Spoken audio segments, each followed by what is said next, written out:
Crazy escape stories from World War II. World War II was a time of immense struggle and sacrifice, with courageous troops risking their lives on the front lines. But for those captured by the enemy, the war became a battle for survival behind barbed wire. Allied prisoners of war refused to give up hope, devising ingenious and daring plots to break free and return home. Join us as we uncover some of the most thrilling and improbable escape attempts from Nazi POW camps during World War II. The Great Escape. In 1943, Allied airmen were held at Stalag Luft III, a massive German prison camp near Sagan, Poland. Nicknamed the Great Escape, this legendary prison break saw 76 men tunnel out of the camp on March 24, 1944. Digging began in 1943 when squadron leader Roger Bushell conceived a plan for 3 tunnels codenamed Tom, Dick, and Harry. Hundreds of POWs disguised soil from the tunnels in trouser legs or undercoats, trickling it onto vegetable gardens. Tom was discovered, but Dick reached 102 feet before water flooded it.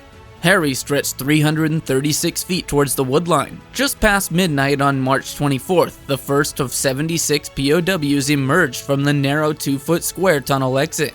But in the freezing air, the tunnel's design flaws emerged. Exit was slow, with only a few men escaping each hour. When guards noticed the breakout, only 76 of a planned 220 had gotten through. Nazi troops combed the countryside, killing 50 escapees, 23 of whom were executed on Hitler's orders. Their daring attempt immortalized the courage of POWs who never gave up hope. HMS Perseus. In one of the most miraculous escapes, a British submariner survived sinking 270 feet underwater. It was 1941, and the HMS Perseus was on a secret mission near Greece when she struck an Italian mine and plunged to the seafloor. As the lights went out and water gushed in, most of the crew perished. But stoker John Capes managed to find a flashlight in the tilting passageways. Realizing escape was impossible, he gave up hope of survival.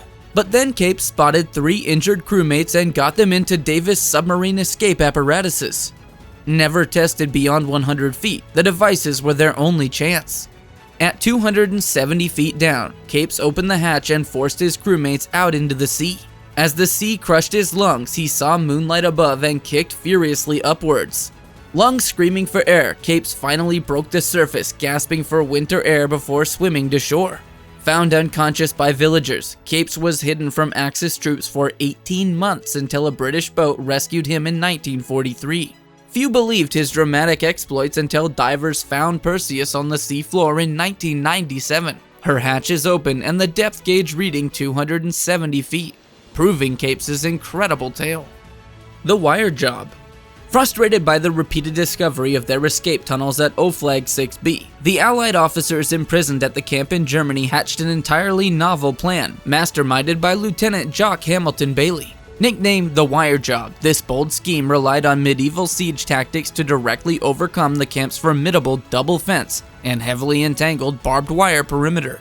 Hamilton Bailey devised an elegant extending ladder apparatus that enabled rapid scaling of the daunting 10-foot high fences. The device consisted of a simple ladder that could be leaned up against the inner fence at an angle. But the true ingenuity was in the attached wooden duckboard bridging section that could then be extended from the top of the inner fence ladder to span over open space and reach the second outer fence. This extending bridge allowed the ladder teams to scramble straight up the inner fence and then dash across to the outer fence using the bridge, avoiding the open ground patrolled by roving guard dogs and searchlights between the 2 barriers. In an amazingly simple maneuver, small groups of men could quickly climb and cross over both fence lines before the camp guard post could react. The Dirty 3 Dozen. For the British and Australian POWs captive at Oflag 21B camp in eastern Poland, tunneling presented immense difficulties. The sandy soil was prone to collapse, and previous tunnels had repeatedly flooded or been detected by roving guards. Daring RAF squadron leader Harry Day decided a radically different approach was needed. Rather than risk another tunnel from the barracks where it was easily discovered, he proposed a plan so outrageous it just might work, tunneling directly out from the latrine.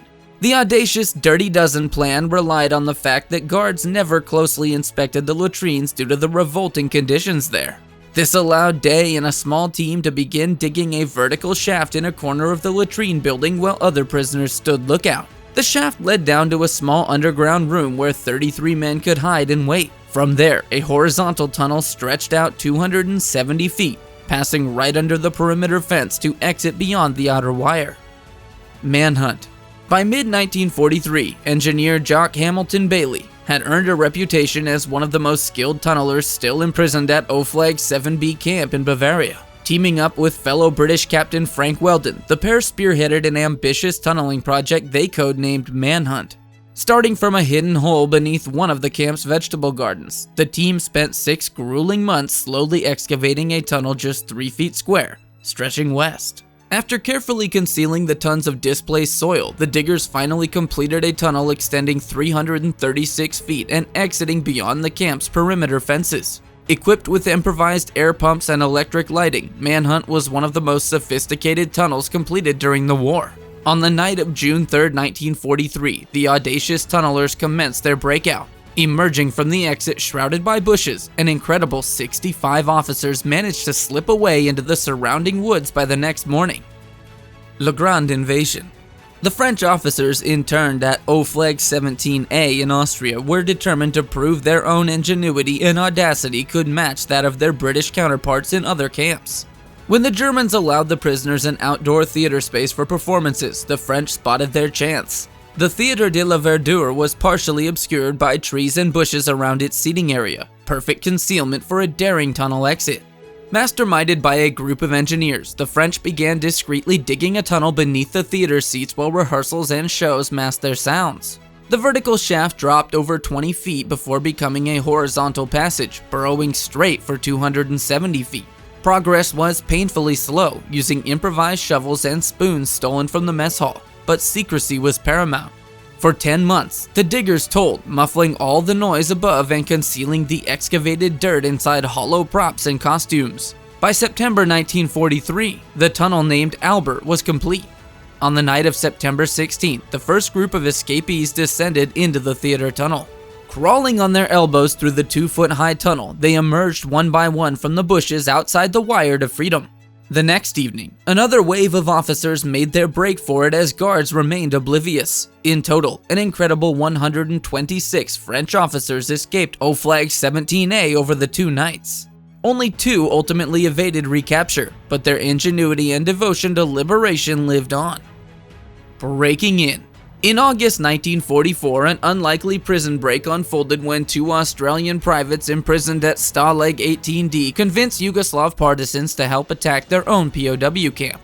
After tunneling out of their work subcamp near Maribor, privates Albert Rolls and Walter Peeler linked up with partisan fighters based in nearby mountains. They persuaded the partisans to provide guns and fighters to raid the camp and free other Allied prisoners. On August 31st, the audacious Allies launched a frontal assault on the shocked German garrison. As partisans pinned down the camp defenders, Rolls and Peeler broke open the gates near their former barracks. With liberation in sight, over 70 Allied prisoners poured out to join the attack. After a brief firefight, the remaining guards surrendered, enabling the prisoners to escape into the countryside guarded by the partisans. For 2 weeks, the fugitives endured a grueling 160-mile trek south towards Italy while evading German patrols ordered to hunt them down. Attacked repeatedly, 6 prisoners died during the arduous journey. But incredibly, after 14 days, the survivors finally reached an airbase in Italy controlled by the Allies who flew them to safety. Conclusion. Behind the barbed wire of Nazi prison camps, determined Allied troops refused to abandon hope of escaping. Launching some of the most thrilling and improbable breakout attempts of World War II, their courageous devotion to freedom was undimmed by capture. Though they were recaptured, their stubborn resolve and daring ingenuity live on as shining examples of the unbreakable Allied spirit that helped us win the war. And for those few escapees who reached freedom, the sweet taste of liberty was worth every sacrifice. Their stories inspire us still today.